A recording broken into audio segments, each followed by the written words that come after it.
Good morning विद्यार्थी मित्रों, ધોરણ 8 ગુજરાતી પાઠ 17 સંસ્કારની શ્રીમંતાઈ માં આપનું હાર્દિક સ્વાગત કરું છું। વિદ્યાર્થી મિત્રો, સંસ્કારની જે શ્રીમંતાઈ પાઠનો જે પ્રકાર છે કુટુંબ કથા, જ્યારે એના લેખિકા છે કુંદનિકા કાપડિયા। વિદ્યાર્થી મિત્રો, મનુષ્યનું જીવન જ એવું છે કે જેમાં દુઃખ પછી સુખ અને સુખ પછી દુઃખ એવું ચક્ર ચાલ્યા કરતું હોય છે। જે રત્ના પૈડાનું જે ચક્ર હોય છે એની અંદર જે આરાઓ હોય છે એ પૈડું જ્યારે ઉપર નીચે થાય આરા પણ ઉપર નીચે થાય છે। એનો મતલબ એમ છે કે જીવનમાં સુખ પછી દુઃખ અને દુઃખ પછી સુખ આવતા રહે છે। જે બુદ્ધિશાળી માણસો છે, જે વિદ્વાનો છે, એ સુખની પરિસ્થિતિમાં પોતે અભિમાન કરતા નથી અને દુઃખની પરિસ્થિતિમાં પોતે હિંમત ગુમાવતા નથી, પણ સુખ અને દુઃખ એ પ્રભુએ આપેલી પ્રસાદી છે એમ ગણી અને તેનો સહજ ભાવે સ્વીકાર કરે છે અને જીવનમાં આગળ વધે છે। તો વિદ્યાર્થી મિત્રો, આપણા જીવનમાં પણ એવું હોય છે, બરાબર છે, કે સુખ અને દુઃખ જીવનમાં હંમેશા આવતા રહે છે।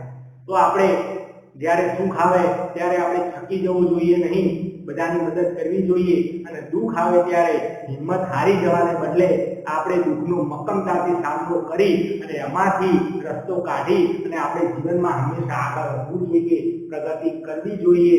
અને જ્યારે દુઃખ આવે ત્યારે વિશેષતઃ પરિવારના બધા સભ્યોએ ભેગા મળી હળીમળીને રહેવું જોઈએ, તો દુઃખ આપણા ઘરમાંથી કાયમ માટે જતું રહેશે, એવી શિખામણ આ પાઠમાં આપવામાં આવી છે। તો માનવ જીવનની ઘટમાળ એવી છે કે એમાં સુખ પછી દુઃખ, ચડતી પછી પડતી કુદરતના ક્રમ પ્રમાણે અવશ્ય આવતા જ હોય છે।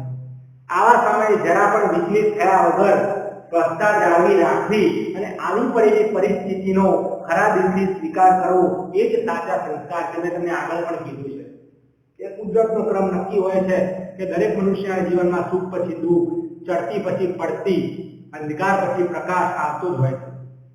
તો જ્યારે આવા પરિબળો આપણા જીવનમાં આવે ત્યારે આપણે શું કરવું જોઈએ? સ્વસ્થતા જાળવી રાખવી, સ્વસ્થતા જાળવી રાખવી છે અને પછી આવી પડેલું જે દુઃખ છે એનો મક્કમતાપૂર્વક સામનો આપણે કરવો જોઈએ।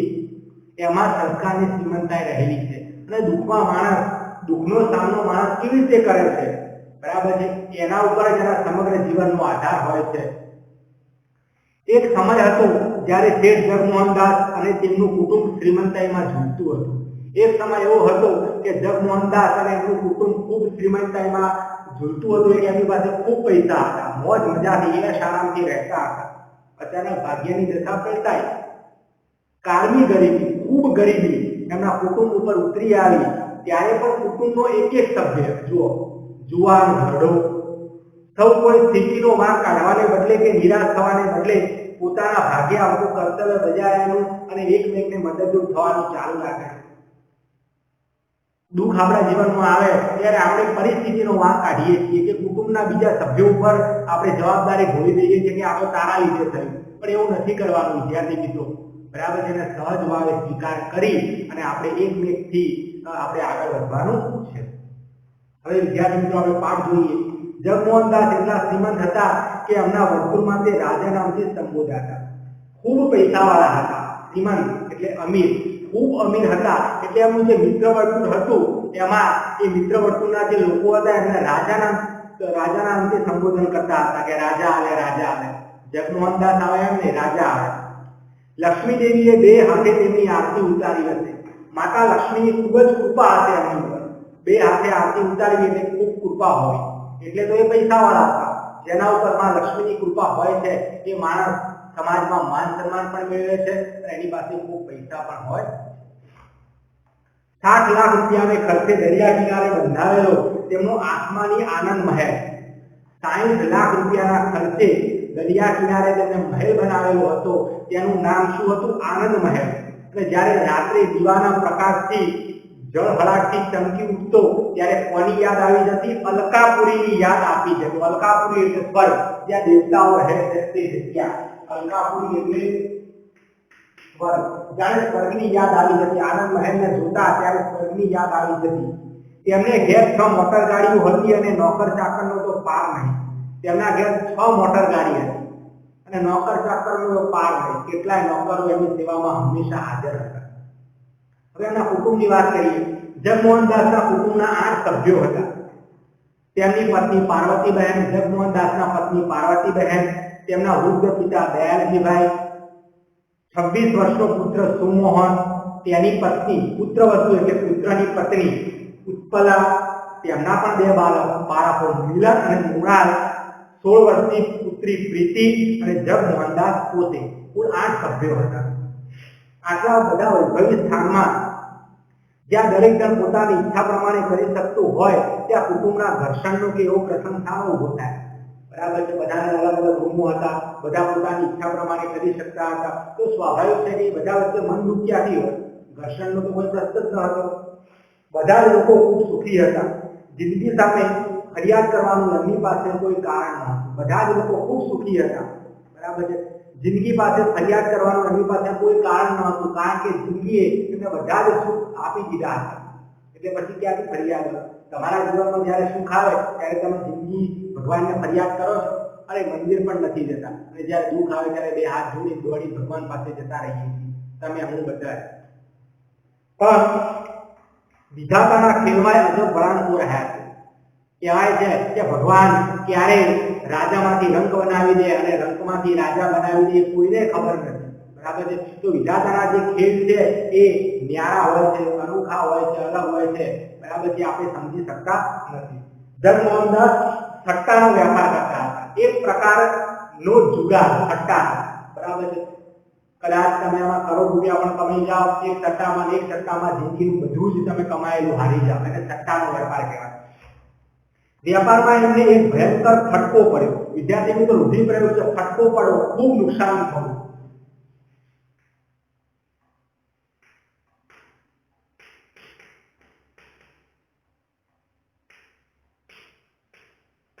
એમને એક વખત વેપારમાં ખૂબ નુકસાન થયું અને વિપત્તિ જ્યારે આવે છે ત્યારે એકલી નથી આવતી, સાથે એના લાભ લશ્કરની પણ આવે છે.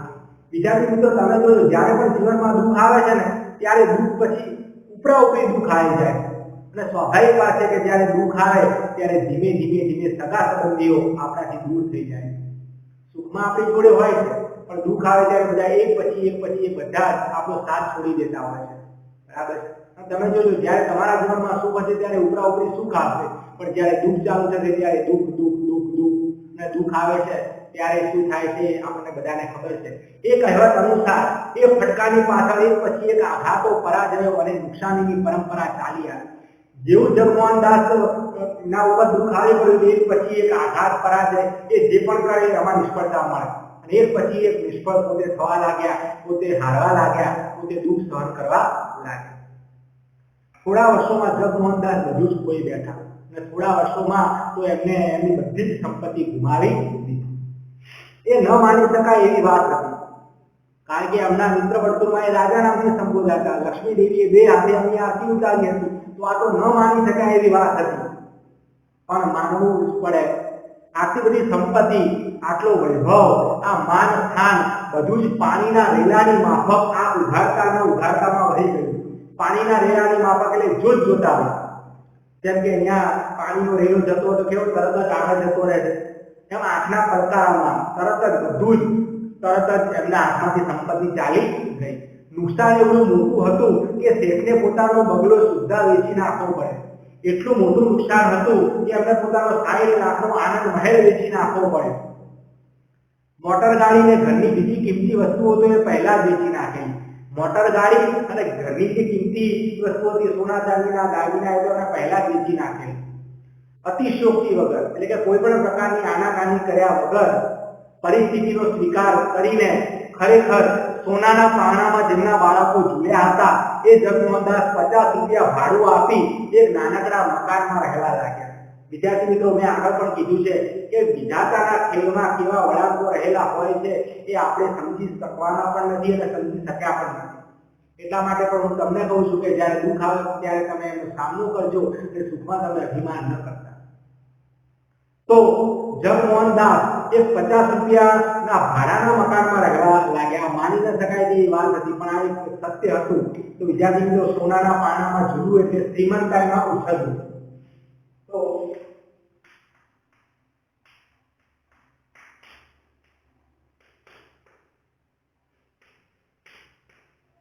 શ્રીમંતાઈમાં ઉછળવું. શ્રીમંતાઈ માણસના સ્વભાવને એક પ્રકારની અક્કડતાથી સજાવી રાખે છે. અક્કડતા એટલે અભિમાન.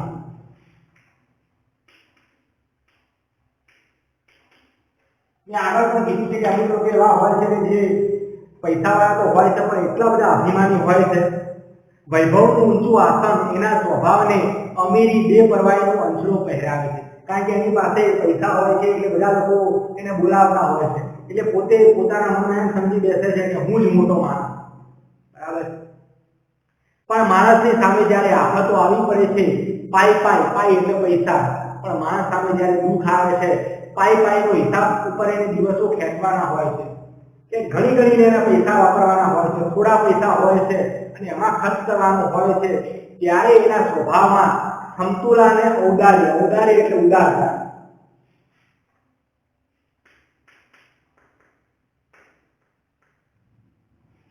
ત્યારે એના સ્વભાવમાં સમતુલા અને ઔદાર્ય કેટલા રહે છે એ નિરીક્ષણ કરવા જેવી વસ્તુ છે. ખૂબ સરસ વાત કરી છે કે જ્યારે માણસના જીવનમાં દુઃખ આવે છે ત્યારે એની સાચી પરીક્ષા થાય છે કે પોતે કેટલો સ્થિર રહી શકે છે. બરાબર છે. કેવી રીતે મુશ્કેલીઓનો સામનો કરે છે અને જો એ મુશ્કેલીઓનો સામનો કરે છે અને એમાંથી બહાર નીકળે છે તો એ સાચો માણસ કહેવાય. જગમોહનદાસ શેઠ નાના બની ગયા. શેઠમાંથી પોતે નાના બની ગયા. પછી ઘરમાંથી બધા નોકરોને રજા આપવામાં આવી હતી. કારણ કે પોતે જ 50 રૂપિયાના ભાડાના મકાનમાં રહેતા હતા તો પછી નોકરને પગાર ક્યાંથી આપે? એટલે બધા નોકરોને રજા આપી દીધી. કેવળ એક ઘાટી ઘરનું કામ કરતો. એક જે ઘાટી એક નોકર હતો રાખેલો હતો એ ઘરનું કામ કરતો. રસોઈનું કામ સ્ત્રી વર્ગે ઉપાડી લીધું હતું. રસોઈનું કામ કોણ કરતી હતી? બધી સ્ત્રીઓ. ચળકતી નવી મોટરોમાં ફરતા શેઠિયાઓને બદલે હવે એમને ઘેર નાના સામાન્ય માણસોની અવરજવર વધી હતી. બરાબર. પહેલા એના ઘરમાં કોણ આવતું હતું? ચળકતી નવી મોટરો લઈને શેઠિયા આવતા હતા, પણ હવે આવતા બંધ થઈ ગયા અને નાના માણસોની અવરજવર એમના ઘરમાં રહેવા લાગી. જગમોહનદાસની પુત્રી પ્રીતિ મારી મિત્ર હતી. લેખિકાની મિત્ર હતી જગમોહનદાસની પુત્રી પ્રીતિ. હું એ લોકોને ઘણા સમયથી ઓળખતી, પણ મારું એમને ત્યાં જવા આવવાનું ઓછું રહ્યું. લેખિકા એમને ઘણા સમયથી ઓળખતા, પણ મોટે ભાગે જવા આવવાનું ઓછું રહેતું હતું કામના કારણે. પણ એમની બદલાયેલી સ્થિતિ પછી હું એમને ત્યાં અવારનવાર જતી અને પ્રીતિ અને એની બાને કામમાં મદદ કરતી. ખૂબ સારી વાત કહેવાય. મિત્રતા ધર્મ નિભાયો હતો લેખિકાએ અહીંયા કે એમની બદલાયેલી સ્થિતિ એટલે કે પોતે એ અમીરમાંથી ગરીબ બની ગયા ત્યારે લેખિકા અવારનવાર ત્યાં જતા, એમને આશ્વાસન આપતા અને ઘરના કામમાં મદદ કરતા. એ લોકોએ કદી કામ નહોતું કર્યું એટલે અગવડો તો પારાવાર ઊભી થતી. જેને કોઈ દિવસ કામ નથી કર્યું અને કામ કરવાનું થાય એટલે મુશ્કેલીઓ તો સ્વાભાવિક છે કે આવવાની, પણ તેઓ એને નિભાવી લેતા. પોતે પરિસ્થિતિ ભગવાને એમને દુઃખ આપી છે એનો સહજ ભાવે આપણે સ્વીકાર કરી લીધો હતો, કોઈ પણ પ્રકારની આનાકાની વગર. એક દિવસ બપોરે હું એમને ત્યાં ગઈ. એક દિવસ લેખિકા એમને ત્યાં ગયા. ત્યારે બહારના વરંડામાં એટલે કે વસ્તીમાં દયાળજીભાઈ બેઠા ચશ્મા ચડાવીને છાપું વાંચતા હતા. દાદા જગમોહનદાસના પિતા. પાસે જઈને મેં કહ્યું, નમસ્કાર દાદા, કેમ છો? તબિયત તો સારી છે ને? લેખિકાએ કીધું કે નમસ્કાર દાદા, તબિયત સારી છે ને? કેમ છો? મજામાં છો? છાપું ખસેડી ચશ્મા ઠીક કરી મારી સામે જોઈ દાદા મીઠું હસ્યા. ઘણા દિવસે આવી બેઠા. પ્રીતિ કહેતી હતી તું બહાર ગામ ગઈ છો, તબિયત તો સારી છે ને? દાદાએ પૂછ્યું કે ઘણા દિવસે આવી બેઠા. પ્રીતિ કહેતી હતી કે તું બહાર ગામ ગઈ છે, તારી તબિયત સારી છે ને? હું તો દાદા વળી કયા દિવસે મજામાં નથી હોતી. લેખિકાએ કીધું કે દાદા હું વળી કયા દિવસે મજામાં હોતી નથી, હું તો દરરોજ મજામાં જ હોઉં છું, પણ તમે કેમ છો એ તો કહો કે તમે કેમ છો? દાદાએ હળવો નિશ્વાસ મૂકીને કહ્યું. નિશ્વાસ એટલે નિશાસ.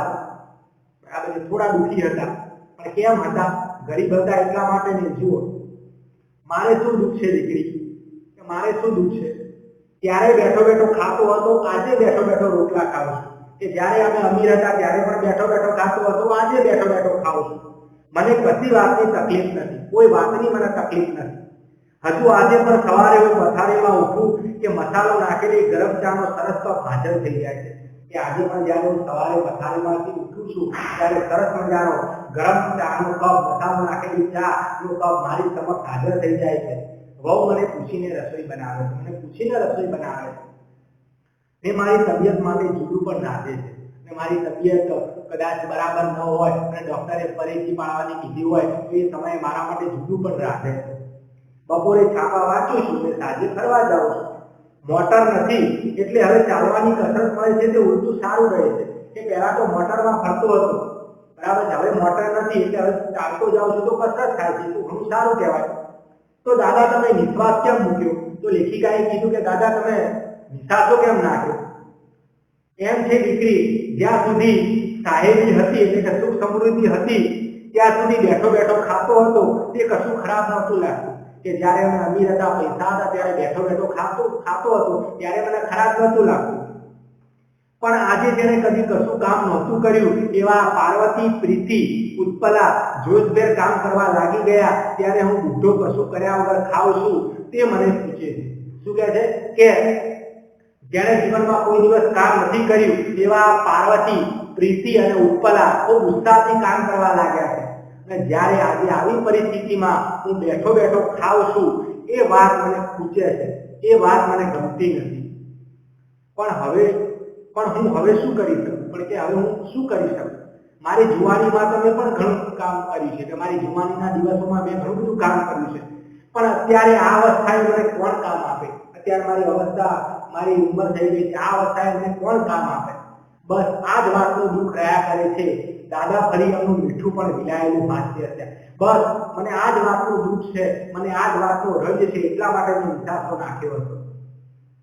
કાંઈ નહીં દાદા, તમારી અવસ્થા પણ ક્યાં છે કામ કરવા જેવી? લેખિકાએ કીધું કે તમારી અવસ્થા પણ ક્યાં છે કામ કરવા જેવી? મેં આશ્વાસન આપવાનો પ્રયાસ કર્યો. મેં અંદર ગઈ ત્યાં સુમોહન બહાર થતો વચ્ચે જ મળી ગયો. કે હું અંદર જતી હતી, વચ્ચે સુમોહન મને મળી ગયો. ઓહો દર્શનાબેન, ઘણા દિવસે કઈ, લેખિકાનું નામ દર્શનાબેન પણ છે, એટલે કે ઓહો દર્શનાબેન, ઘણા દિવસે તમે અમારા ઘરે આવ્યા. આનંદ તો છે ને દર્શનાબેન? કે દર્શનાબેન આનંદ તો છે ને, છેક અમેરિકા જઈ ભણી આવ્યો, નકામું તો ન જ જાય ને. પણ એક વાત છે, એના મોં પર વિષાદની રેખાઓ દોરાય. શું કહે છે? બરાબર છે. ઓહો દર્શનાબેન, ઘણી દિવસે કાંઈ, હા જરા બહાર કામ ગઈ હતી, કેમ છે કામકાજ? નવી નોકરીમાં આનંદ છે ને? શું કહે છે? દર્શનાબેનને પૂછે છે સુમોહન કે તમે મજામાં છો? કે ઘણી દિવસે તમે અમારા ઘરે આવ્યા? તો દર્શનાબેન કહે છે કે હા જરા બહાર કામ ગઈ હતી, કેમ છે કામકાજ? કે તારે નવી નોકરીમાં તને આનંદ છે? સુમોહનને પૂછે છે. કોણ? દર્શનાબેન, એટલે કે લેખિકા. આનંદ તો છે દર્શનાબેન, છેક અમેરિકા જઈને ભણી આવ્યો, નકામું તો ન જ જાય ને. કે હું અમેરિકા જઈને ભણી આવ્યો, નકામું તો ન જ જાય ને. પણ એક વાત છે, પણ કે મને એક વાત છે મારા મનમાં, એના મોં પર વિષાદની રેખાઓ દોરાય, એટલે કે એના ચહેરા ઉપર અફસોસના ભાવ દેખાઈ રહ્યા. કે મને એક વાત છે, એક વાતનું મને ખૂબ દુઃખ થાય છે. આ પ્રીતિ ઉપર મારી બહુ જ આશા હતી, કે પ્રીતિ ઉપર અમારા પરિવારના સભ્યોને બહુ આશા હતી કે પ્રીતિ ખૂબ ભણશે. એને ડોક્ટર બનાવી અમેરિકા ભણવા મોકલવી હતી, કે એને ડોક્ટર બનાવી અને અમેરિકા ભણવા મોકલવી હતી. અમારા પરિવારે નક્કી કર્યું હતું. તમે તો જાણો છો એ ભણવામાં કેટલી હોશિયાર છે, કે તમે તો જાણો છો એ ભણવામાં કેટલી હોશિયાર છે. મારા કરતા ક્યાંય વધારે, મારા કરતા તો ખૂબ વધારે હોશિયાર છે. મને એમ હતું કે મારી નાનકડી વહાલી બહેનને હું ઊંચામાં ઊંચી શક્ય હશે તે કેળવણી આપીશ. કે મને એમ હતું કે મારી જે નાની બહેન છે, બરાબર છે, એને હું શક્ય હોય તેટલી ઊંચામાં ઊંચી, કે સારામાં સારી કેળવણી આપીશ. કેળવણી એટલે શિક્ષણ. કે હું ખૂબ સારું શિક્ષણ આપીશ. પણ હવે એ સ્થિતિ રહી નથી, કારણ કે હવે અમે ગરીબ થઈ ગયા, એ સ્થિતિ રહી નથી. મને થાય છે હું એનાથી મોટો એટલે મને એ સગવડ મળી ગઈ કે હું અમેરિકા જઈને ભણી આવ્યો, હું મોટો હતો, મને એ સગવડ મળી ગઈ, પણ મારી બહેનને સગવડ ન મળી. હવે સ્થિતિ બદલાઈ, એમાં સહન તો એને જ કરવાનું ને. હવે પરિસ્થિતિ બદલાઈ ગઈ, અમે ગરીબ બની ગયા, તો સહન તો એને જ કરવાનું ને. સહન તો સામાન્ય રીતે મોટા કરે, એ મારાથી નાની તો પણ, કે સામાન્ય રીતે તો મોટા માણસો જે મોટા હોય એમને સહન કરવાનું હોય, પણ આજે અમારી નાની બહેનને સહન કરવાનું આવ્યું. એનો અવાજ ભીનો થઈ ગયો. અવાજ ભીનો થઈ ગયો એટલે દુઃખથી ગળગળો થઈ ગયો, બોલી ન શક્યો. એના હૃદયમાં રહેલી આ પ્રેમસભર વાણી જોઈને મારા દિલમાં પણ કરુણા ઉભરાઈ આવી. એના દિલમાં પોતાની નાની બહેન પ્રત્યે કેટલો પ્રેમ છે એ જોઈને લેખિકાના મનમાં પણ કરુણા ઉભરાઈ આવી. વિદ્યાર્થી મિત્રો, કરુણા ઉભરાઈ આવી એટલે ખૂબ દયા હતી.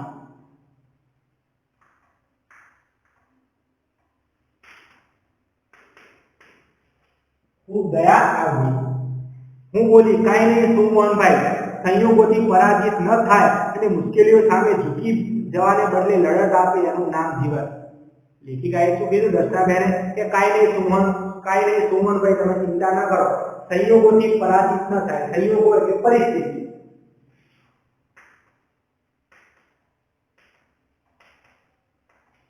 શું કહે છે કે જે માણસ પરિસ્થિતિથી પરાજિત ન થાય અને મુશ્કેલીઓ સામે ઝૂકી જવાને બદલે લડત આપે. લડત આપે એટલે સામનો કરવો.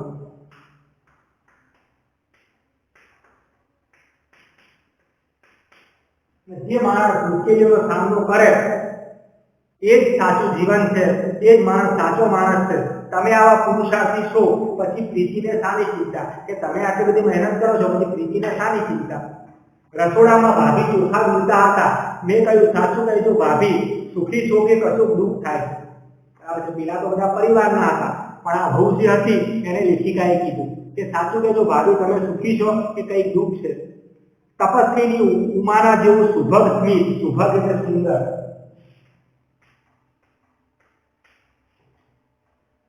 જાણે તપસ્વીની ઉમા હોય એવું સુંદર સ્મિત કરી અને ઉત્પલા ભાભી બોલ્યા, અરે બહેન, તમે પણ શું એમ માનો છો કે બંગલો ને મોટર ગાડી માણસને સુખ આપે છે?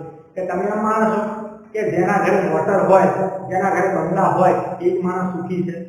અરે આ કામ કરવામાં જેટલી મજા પડે છે, સાંજના એ નોકરી પરથી થાકીને આવે, અમે જમી લઈએ, પછી રાત્રે 2 ઘડી વાતો કરતા જે સ્થિરો આનંદ મળે છે એ પેલા પાર્ટી ને ક્લબ કે બિઝનેસોમાં ક્યારેય ન મળે. કે તમે શું એમ માનો છો બરાબર છે કે મોટર ગાડી કે બંગલો જ માણસને સુખ આપે છે? ના, આ ઘરકામ કરવામાં મને જેટલી મજા આવે છે, બરાબર છે, ખૂબ મજા આવે છે કે સાંજે મારા પતિ નોકરી પરથી થાકીને ઘરે આવે, અમે સાથે બેસીને જમીએ, 2 ઘડી વાતો કરીએ, ત્યારે અમને જે આનંદ મળે છે એ આનંદ અમને પહેલા ક્યારેય નતો મળતો. પહેલા અમે પાર્ટીમાં જતા હતા, બરાબર છે, મિજલસ એટલે કે નાની પાર્ટી, એમાં જતા હતા. એ વખતે પણ અમને ક્યારેય એવો આનંદ નતો મળતો, એવો આનંદ અમને અત્યારે મળે છે. મિજલસ એટલે કે ગમત ભર્યું મેળાવો, બધા લોકો ભેગા થઈને પાર્ટી કરે એટલે મિજલસ કહેવાય. પણ એક રંજ તો મનમાં રહે છે, રંજ એટલે દુઃખ. પણ એક દુઃખ મારા મનમાં રહે છે, આજ સુધી ઘરકામ કર્યું નથી એટલે બરોબર ફાવટ આવી નથી. કે આજ સુધી મેં ઘરકામ નથી કર્યું એટલે મને બરાબર ફાવટ નથી આવી. કામ કરતા પુષ્કળ વાર લાગે છે, મને કામ કરતા ખૂબ વાર લાગે છે. થાય છે પહેલેથી થોડું કર્યું હોત તો આજે આટલો વખત એની પાછળ ન જાય. મને દુઃખ રહ્યા કરે છે કે પહેલેથી જો મેં થોડું કામ કર્યું હોત તો આજે આટલો બધો સમય આ કામની પાછળ ન જાય, એટલે કે હું ખૂબ ઝડપથી કામ કરી શકે. અને આજે મને વખત મળે તો હું પણ થોડું ઘણું કમાઈ એમના બોજને હલકું કરી શકત ને. અને મને હું કામ ઝડપથી કરું તો પછી જે સમય મને મળે એમાં હું વધારાનું કામ કરી અને મારા પતિને હું મદદરૂપ થઈ શકે. બસ આટલો શોખ મનમાં થયા કરે. પણ મને લાગે છે કે થોડા સમયમાં મને આ કામની ફાવટ આવી જશે. પણ મને એવું લાગે છે કે થોડા સમયમાં મને આ કામ આવડી જશે, હું ઝડપથી કામ કરીશ અને પછી જે સમય વધશે એ સમયમાં હું વધારાનું કામ કરી અને મારા પતિને મદદરૂપ થઈ પછી હું કોઈ શાળામાં કે એમ કામ કરવા જઈ શકીશ. પાર્વતીબેન માળા ફેરવીને હમણાં ઊભા થયા હતા, બરાબર છે. પાર્વતીબેન કોણ છે? જગમોહન દાસના પત્ની. મને જોતા બોલ્યા, આ દર્શના, તું આવે છે તો ગમે છે. કે દર્શના આવ, જ્યારે તું મારા ઘરે આવે છે ત્યારે મને ગમે છે, સારું લાગે છે. હું તો હવે એકલી પડી ગઈ છું. કે હવે હું તો એકલી પડી ગઈ છું. પ્રીતિ કોલેજમાં જાય ને ઉત્પલા તો ઘરકામમાં મને અડવા સુદ્ધા દેતી નથી. કે પ્રીતિ તો કોલેજમાં જાય છે અને મારી જે પુત્રવધુ ઉત્પલા છે એ તો મને ઘરકામ જરાય કરવા દેતી નથી. મારા પૌત્રો મિલન અને મૃણાલને તૈયાર કરું તો પણ કહે, ના બા, અમે બધું કરીશું, તમે રહેવા દો. પછી આખો દિવસ કરવું શું? કે બા, બધું જ અમે કરીશું, તમે રહેવા દો. એ હસી, એવા નસીબદાર સાસુ છો તમે, આવી હો કઈ સહેલાઈથી નથી મળતી. લેખિકા કહે છે કે તમે કેવા નસીબદાર સાસુ છો, બરાબર છે, બધાને આવી હો કઈ સહેલાઈથી નથી મળતી. એ મારી નજીક આવી ધીમે સ્વરે બોલ્યા. પાર્વતીબેન લેખિકાની નજીક આવી અને ધીમા સ્વરે બોલ્યા. શું બોલ્યા? કે તું શું માને છે કે એ મારું નસીબ છે? કે તું એમ માને છે કે મારું નસીબ સારું છે? ના, એવું નથી. એ તો છે દાદાજીના પુણ્યનું બળ, બરાબર છે. એ તો કે દાદાજીના પુણ્યનું બળ છે.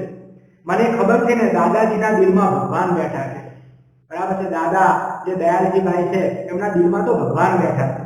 જિંદગી આખીમાં કદી ખોટું કામ એમણે કર્યું નથી.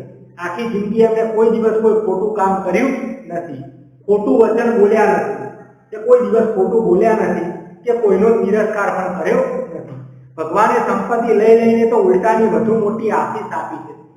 ભગવાને તો અમારી પાસેથી સંપત્તિ લઈ લીધી, પણ અમને વધારે મોટી આશીષ આપી છે. આશીષ એટલે આશીર્વાદ.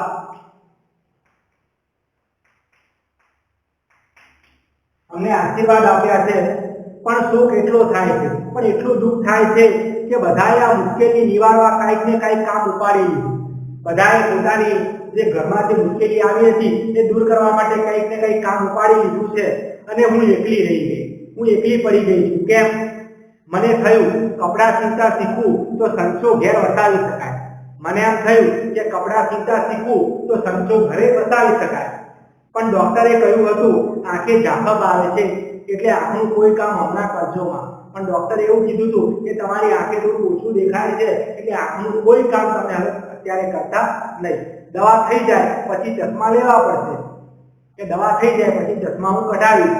ખરેખર આપણે વિઘ્ન ઊભું થયું ને કે ખરા સમયે મુશ્કેલી આવે ને, પરિવારને જ્યારે જરૂર છે ત્યારે હું મદદ કરી શકતી નથી. બસ આટલું ના હોત તો કશી ખોટ નહોતી, કે જો આટલું ના હોત તો મને કશી ખોટ નહોતી.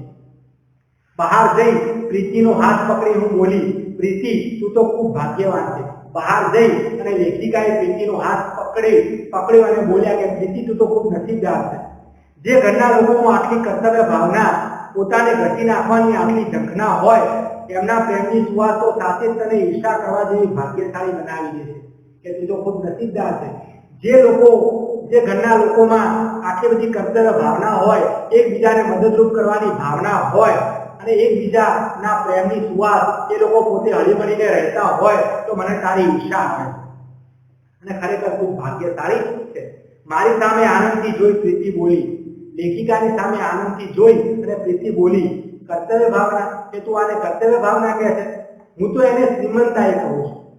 પણ કઈ શ્રીમંતાઈ? સંસ્કારની શ્રીમંતાઈ. પેલી શ્રીમંતાઈ તો વસ્તુનો આડંબર હતો. પહેલા જે અમે ગરીબ હતો, પહેલા જે અમે અમીર હતા, બરાબર છે, એ તો માત્ર દેખાવ હતો, બહારની ચીજ હતી. સાચી શ્રીમંતાઈ તો એ સૌના દિલમાં આવતી છે, અને એ છે સંસ્કારની શ્રીમંતાઈ. અમારા પરિવારના લોકોમાં સાચા સંસ્કારો છે. એકબીજાના દુઃખના સમયમાં એકબીજાની સાથે જોડે હળીમળીને રહેવાના સંસ્કારો છે. અને જો એમ ન હોય તો આર્થિક દ્રષ્ટિએ આટલા મોટા પતન પછી અમે સી રીતે અમારા ઘરની એ જ સંવાદિતા, એ જ આનંદ, એ જ અખંડિતતા જાળવી શક્યા હોત કહે તો? જો અમારા પરિવારના લોકોમાં સાચા સંસ્કારો ન હોય તો આટલા મોટા આર્થિક નુકસાન પછી પણ અમે આ રીતે બધા હળીમળીને ન રહી શક્યા હોત. તું કે હર્ષી મેં પ્રીતિનો હાથ દબાવ્યો. લેખિકાએ ખુશ થઈને પ્રીતિનો હાથ દબાવ્યો અને કીધું ઘણા મોટા ધનની સ્વામીની બનીશો પ્રીતિ, કે તું તો ઘણા મોટા ધનની સ્વામીની એટલે કે માલિક બનીશો. તારી પાસે તો ખૂબ ધન છે, પણ કયું ધન છે? સંસ્કારો રૂપી ધન તારી પાસે છે. આજે તું ખૂબ ભાગ્યશાળી છે. ઓકે વિદ્યાર્થી મિત્રો, તો અહીંયા આપણો આ પાઠ પૂરો થાય છે.